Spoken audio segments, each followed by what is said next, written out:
Hello good morning दोस्तों। मैं सचिन अपने चैनल भगत सिंह 4787 में आपका स्वागत करता हूं। मैंने हिंदी का पार्ट 1 पढ़ा दिया था, आज पार्ट 2 लेकर आया हूं, उसे हम जानेंगे।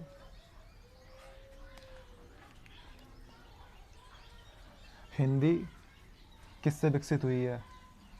हिंदी संस्कृत से विकसित हुई है।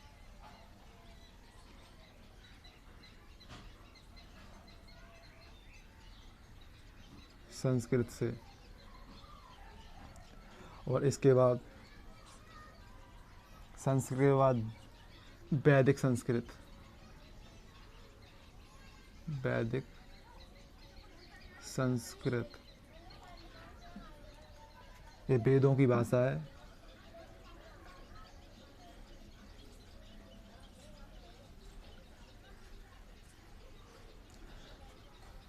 उसके बाद आती है लौकिक संस्कृत।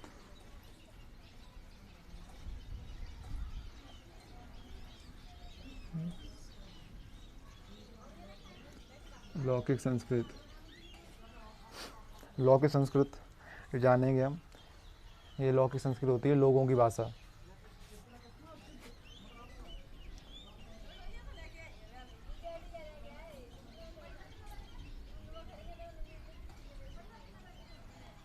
नंबर 3 नंबर पे आई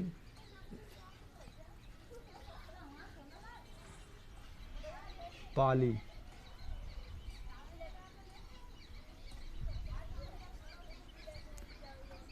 पाली भाषा।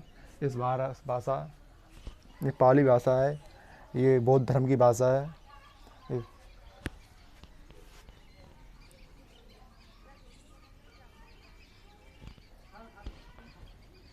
बौद्ध धर्म की। उसके बाद प्राकृत भाषा।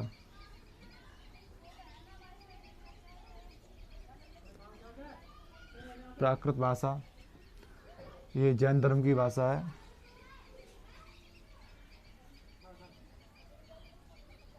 जैन धर्म की है ये भाषा।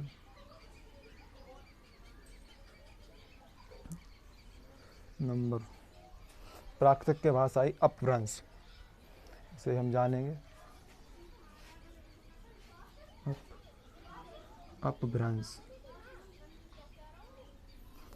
उसके बाद आई अपनी सौरसैनी।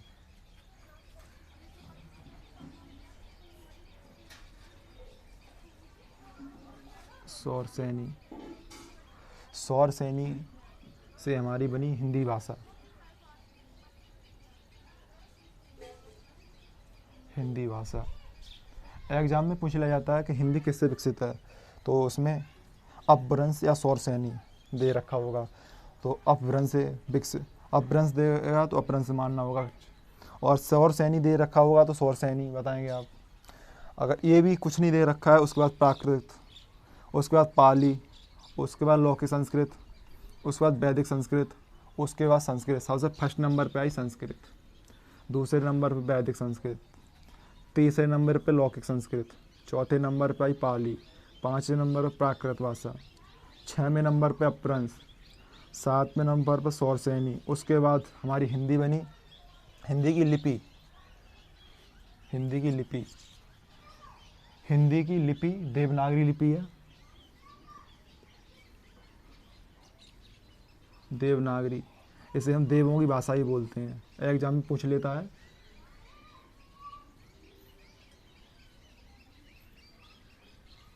एग्जाम में पूछ लेता है देवों की भाषा कौन सी होती है, तो देवों की भाषा देवनागरी, जिसे हम हिंदी कहते हैं, इसकी आध्यात्मिक इकाई भाषा होती है। और जो वेदों, उपनिषदों और जो शास्त्र वगैरह लिखते हैं, उसमें वैदिक संस्कृत का यूज होता है। और जो लौकिक संस्कृत होती है, जिसे हम ग्रहण करते हैं या पढ़ते हैं, लौकिक संस्कृत बोलते हैं उसे। और पाली पाली ये बौद्ध धर्म की भाषा है, जिसे महात्मा बुद्ध के परिचय से ये परिचित है। और ये प्राकृत ये जैन धर्म की भाषा है, इसे महावीर स्वामी द्वारा लाया गया। और अपभ्रंश का बिगड़ा रूप हिंदी है, जो जिसे हम जानते हैं।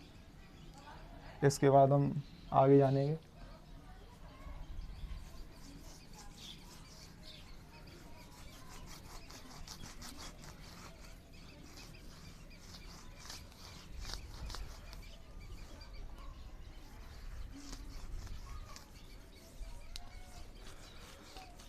मिटाने में बहुत टाइम लगता है।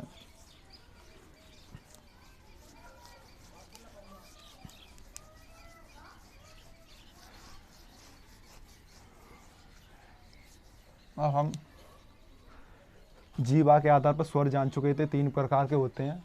उसके बाद हम अलग प्राण और महाप्राण के बारे में जानेंगे। इसके लिए हमें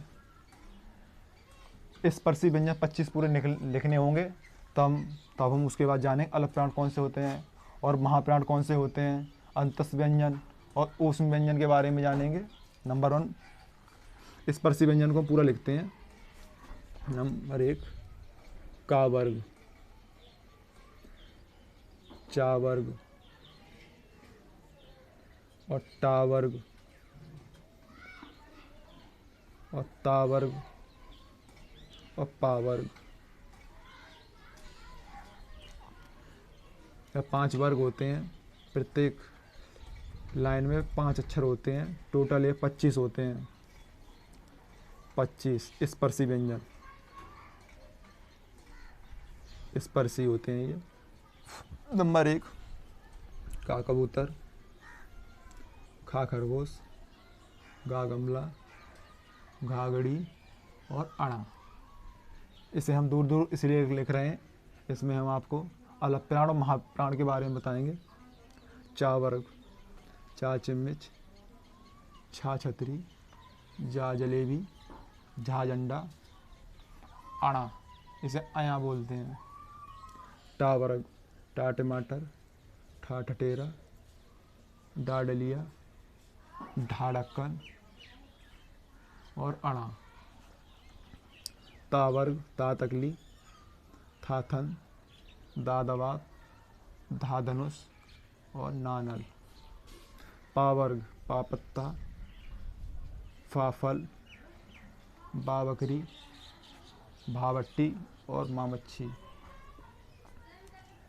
ये 5 वर्ग होते हैं। इसमें हम अलग प्राण और महाप्राण के बारे में जानेंगे जो परीक्षाओं में आते हैं।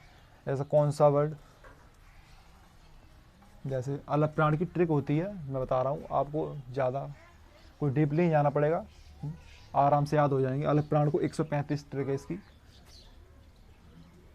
अलग प्राण, अलग प्राण,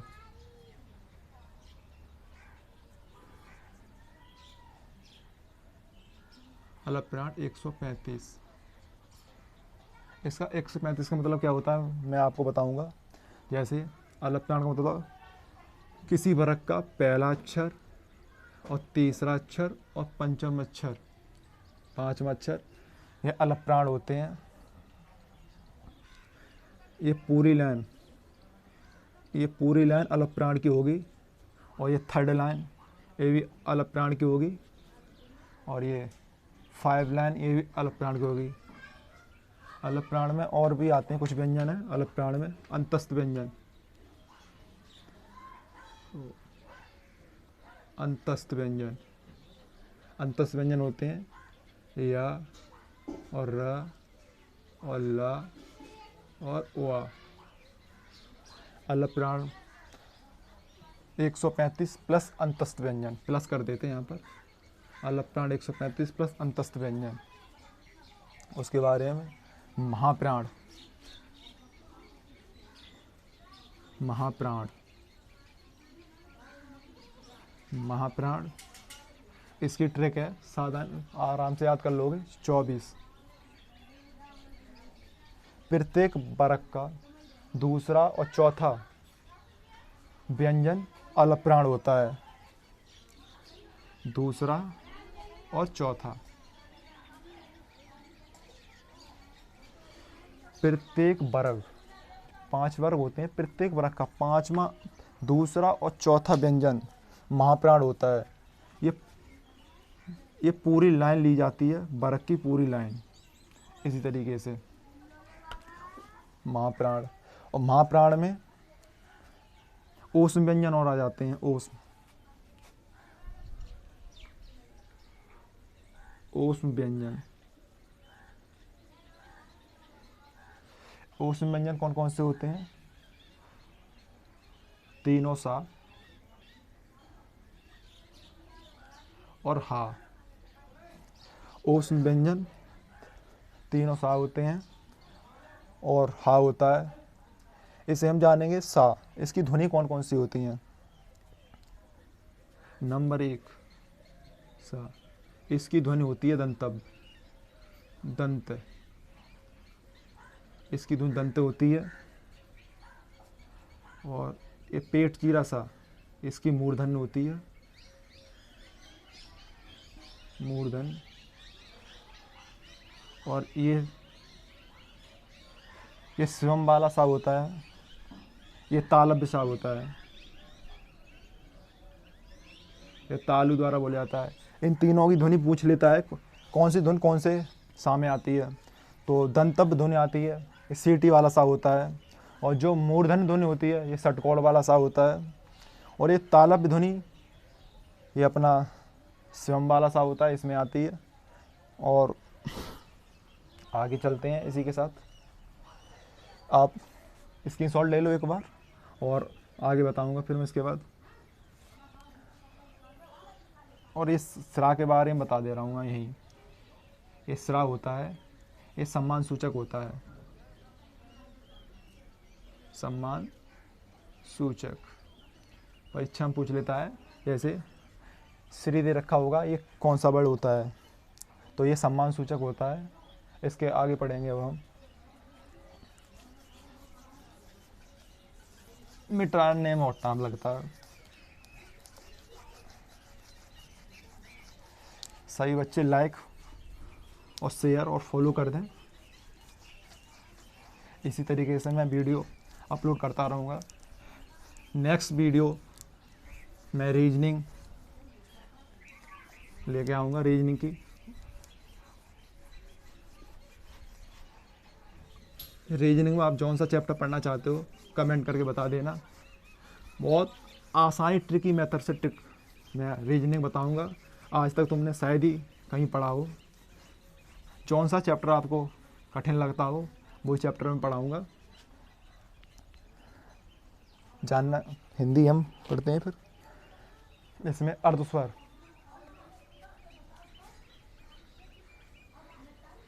अर्धस्वर नंबर 1। अर्धस्वर कौन कौन से होते हैं? अर्धस्वर कौन कौन से होते हैं परीक्षा में पूछ लेता है। जैसे कंपनी परीक्षा होती हैं, यूपी पुलिस है, लेखपाल है, बीएसएफ है, सीआईएसएफ है, छोटी छोटी परीक्षाओं पूछ लेता है। जैसे अर्धस्वर कौन कौन से होते हैं, तो अर्धस्वर होते हैं या और रा, ये अर्धस्वर होते हैं। और दूसरे नंबर पे लुटित व्यंजन। लुटित व्यंजन कौन सा होता है? लुटित या इसे प्रकंपित भी बोलते हैं, प्रकंपित। ये दो भाषाओं में पूछ लिया जाता है। और ये रा होता है। ये दो हो गए और ये एक। उसके बाद तीसरे नंबर पे होते हैं ताड़नजात, द्विगुण व्यंजन। द्विगुण या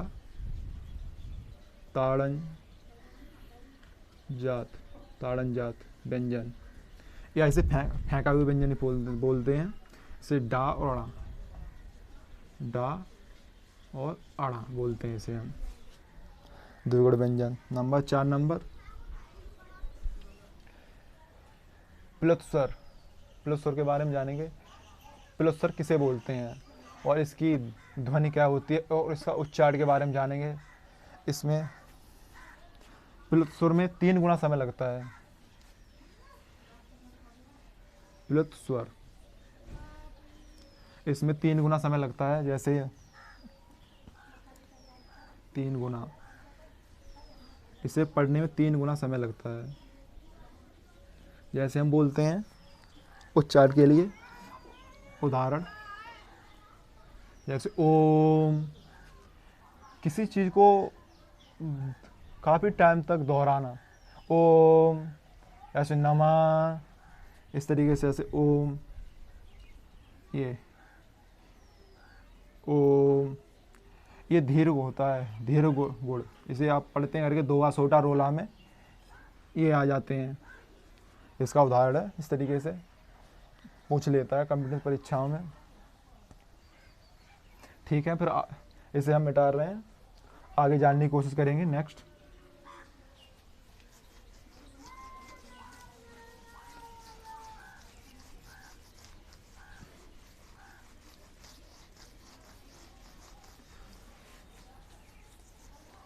नेक्स्ट पढ़ेंगे हम छोटी छोटी बातों के बारे में आपको अब मैं ज्ञान दूंगा। जैसे इस लाइन को हम क्या कहते हैं, ये लाइन हिंदी में सबसे पहले शुरुआत में जानना चाहिए हमको, इसे क्या कहते हैं। जो लाइन है ये सादा, इसे हम शिरोरेखा कहते हैं। जो इस तरीके से चढ़ी हुई है, ये लाइन चढ़ी होती हैं, इसे हम क्या कहते हैं, शिरोरेखा,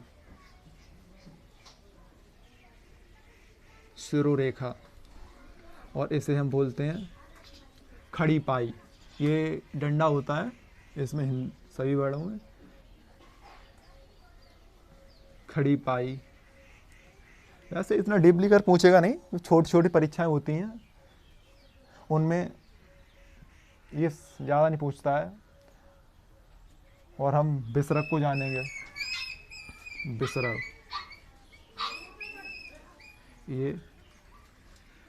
ये विसर्ग हो गया। ठीक है, फर्स्ट नंबर, 2 नंबर, 3 नंबर और ये 4 नंबर विसर्ग। उसके बाद हम जानेंगे अनुस्वर। अनुस्वर कौन सा होता है, अनुस्वर जो छोटी अंक के ऊपर बिंदी होती है उसे अनुस्वर कहते हैं, अनुस्वर, इसे हम अनुस्वर कहते हैं। और आ की ध्वनि आपको शायद बता रहा हूँ मैं, 5वें नंबर पे आ की ध्वनि, छोटा आ, इसे हम उदासीन स्वर कहते हैं, उदासीन स्वर, इसे हम उदासीन स्वर कहते हैं। और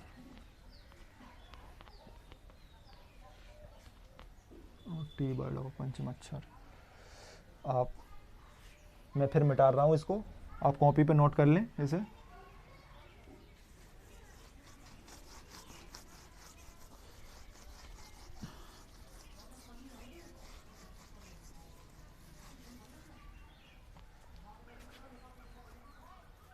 और नंबर 4 आ गया। इस बिंदु को हम क्या कहते हैं, जो ये बिंदु लगता है, जैसे कि इसे बोलते हैं पंचमा अक्षर बिंदु।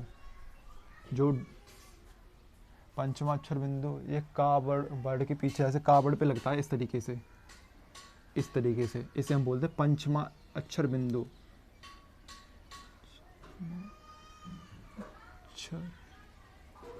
पंचमा अक्षर बिंदु, पंचमा अक्षर बिंदु। और इस वर्ड और इस बिंदु को हम क्या बोलते हैं,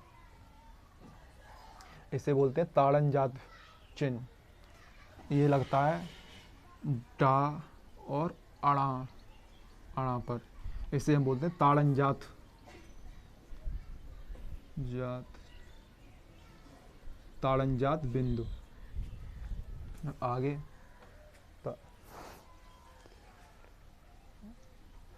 और किसी वर्ड के पहले लग जाता है, जैसे इस तरीके से ये, तो इसे बोलते हैं हम नुक्ता।